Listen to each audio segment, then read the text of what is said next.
हमारे लिए तो कोई फेवर नहीं है। पहले से हमारा काम जो है ना कम हो गया। दूसरा इन्होंने कहा था कि पाकिस्तान में बेरोज़गारी का खात्मा करेंगे। कहाँ रोज़गार मिल रहे हैं? इन्होंने कहा था हम जॉब्स देंगे। पहले से काम बहुत ज़्यादा कम हो गया। बेरोज़गारी जो है ना हमारे लिए जो हम कम कर रहे हैं वो बढ़ गई है।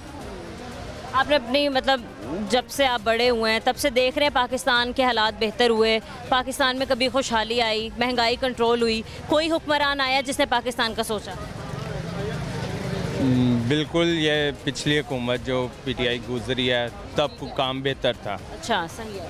और अब जो है ना उसके बाद का काम स्लो होता होता अब ये हालात हो गए हैं कि घर का रेंट भी नहीं, बिल्कुल ऐसे ही। सही है। तो फिर किस तरह आप मैनेज कर रहे हैं? क्या आपकी सेविंग्स हैं? आने वाले दौर में मतलब कितना मुश्किल हो जाएगा मज़ीद और सेविंग्स करना?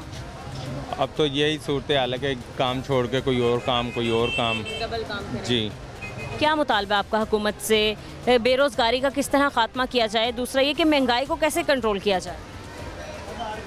महंगाई को कैसे कंट्रोल किया जाए? देखें जो हालात हैं हर चीज़ के रेट बढ़े हुए हैं। अगर अब ये चीज़ जो मैं बेच रहा हूँ ये चीज़ों के रेट बढ़ गए हैं। अब आगे गाहक पैसे नहीं खर्च रहा, ज़्यादा पैसे नहीं दे रहा, मार्जिन जो है वो हमारा मज़ीद कम हो गया है। सही है।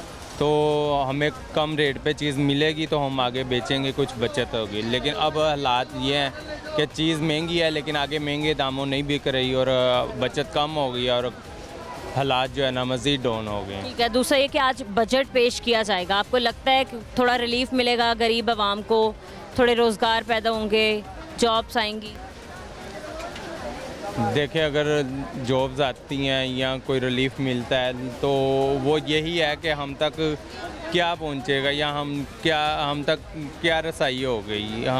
हमें तो यही है ना कि हमने जो हमारे वसाइल हैं जो हमने करना है वही हमने खाना है। अगर उसमें हमारा कोई काम में कोई बचत होगी, कोई चीज़ सस्ती मिलेगी तो हमें फ़ायदा है। तो अदरवाइज़ जो है ना, हाँ जी।